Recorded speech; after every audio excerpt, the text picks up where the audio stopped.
Hello, my friends, Evolutionary Energy Arts family. I hope everybody's doing great out there. It's an absolutely beautiful day out here. Well, it's beautiful because it's cloudy and we're not used to clouds. What are clouds? I mean, chemtrails, yeah. Clouds? So, catch this. Unusual triple comet flies by the sun. It was caught by Soho. And is it really a triple comet? No, to me it feels like a light ship. It really does.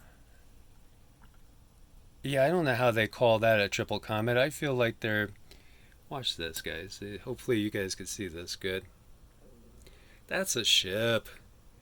That's no comet. Look at it.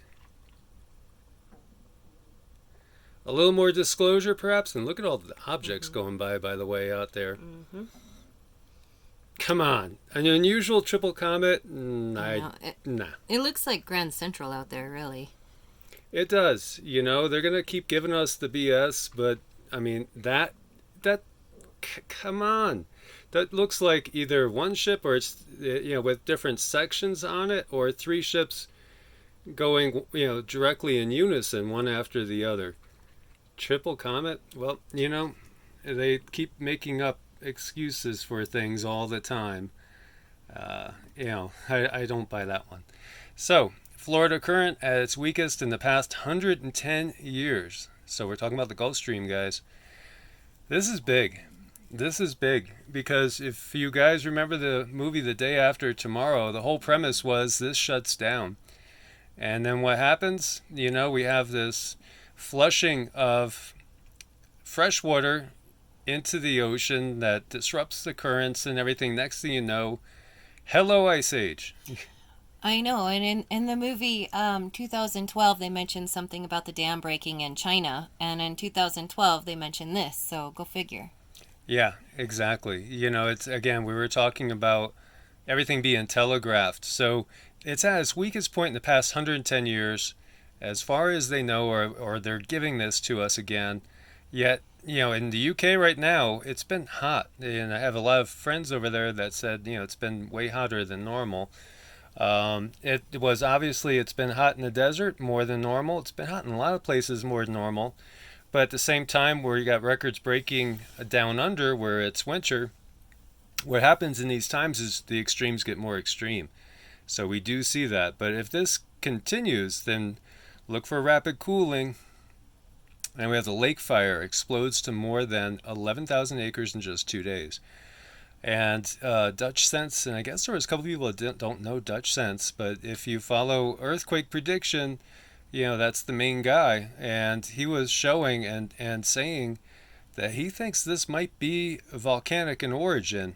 And that, again, this could be another sign that there's big things happening out west.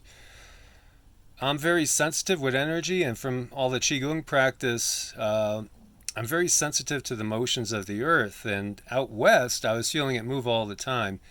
And we're still technically in the west in New Mexico, but boy, the ground feels stable here. Which makes me realize just how unstable it felt back Mm-hmm. where we were living, being mostly going between Nevada, Arizona, California. We felt a lot of motion, a lot of activity there all the time. Here, it feels nice and stable, and it's beautiful to see some trees. So, lake fire is something to keep an eye on, and the question is it volcanic? Now, I said to Cindy, as this headline is talking about an extremely active hurricane season for the Atlantic. So brace yourselves, guys. Look at this hurricane. Does that not look demonic? Now, that was back in 2016. That's Hurricane Matthew. Well, it certainly looks like a demonic smiley face to me. It does. It's terrible. And it just shows you about the powers that be behind all this. They're bracing us for it. Anybody that's in the southeast and throughout the Gulf states, be prepared, be ready. We've seen, like Hurricane Michael leave just amazing devastations. And of course, this year's looking like it's going to shape up to be one for the record books. And of course, we have so many areas that already have so much rain that you're getting landslides everywhere. Dave in the UK, my buddy, he sent me another link talking about another landslide affected another train over in the UK. So there's a lot going on. And now scientists say that there's a 40% chance of New Madrid going off within the next few decades.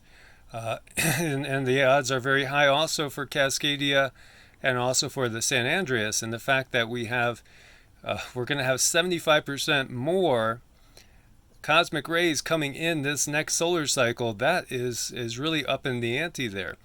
Now, the New Madrid fault may be way more devastating than the San Andreas one, simply because of where it is. And the energy can transmit to a much higher degree here than over in California. And again, it's all about the craton, that most stable piece of land in the North American continent. So again, when this went back in 1811 and 1812, bells were ringing in Boston. This thing was felt like from Boston down to Florida when this goes. And don't forget the two eclipses. The second eclipse is in 2024. And right in the middle of those two eclipses is the New Madrid. So is the New Madrid going to go by 2024? My instincts and intuition tell me it is. And so we should be prepared again. And it will be devastating for people all the way from obviously Missouri and Arkansas. You'll feel it in Alabama. You'll feel it in Tennessee as well. There's going to be a lot of areas that are going to feel this when it does go.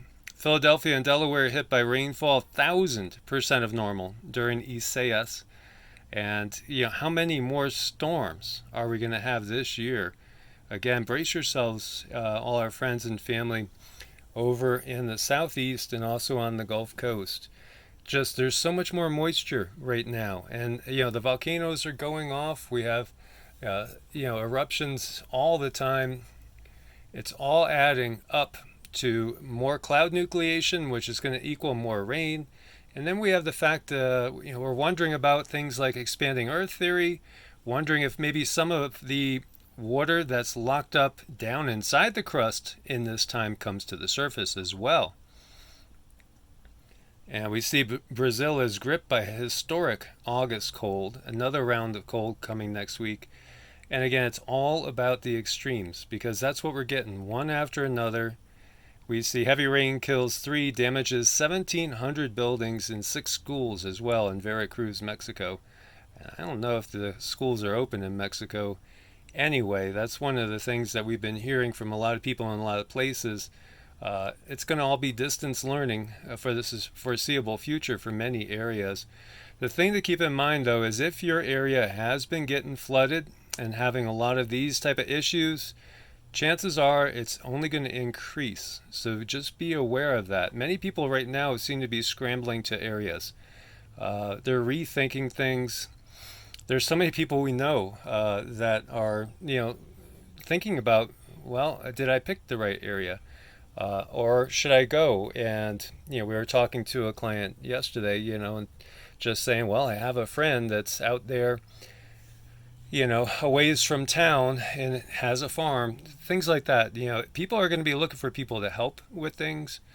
As we've been saying all along, it's going to take communities, really, when you get down to it, to really survive these times with everything that we're seeing from the earth changes to the obvious other factors. So China's flood season, now this is according to numbers that probably are even very, very, very low compared to the real deal. So it leaves 219 fatalities, more than 4 million evacuated, 63 million affected. And as we know, this is part of, the tension in the world because people are going to be scrambling, countries are going to be scrambling for resources. And, you're going to have desperate people. There's a lot of things coming through right now with shortages starting to manifest. And again, David at Adapt 2030, Christian, Ice Age Farmer, have been talking about this and talking about wait till September because it's going to be very apparent that there's going to be more and more shortages for us to contend with. There really is, and I have a feeling it's going to grasp us when we're not quite ready for it or when we don't quite expect it. And that's why I think it's just really important to kind of stay at the ready. And complicating things is obviously the whole other situation, that CV situation going on. As you know, there's a lot of contention there. People are totally on the opposite sides of the fence, just like people are on the opposite sides of the fence when it comes to the politics. And yet you have certain states that are going to more and more lockdowns. Look at this poor gentleman's back. That is from hail.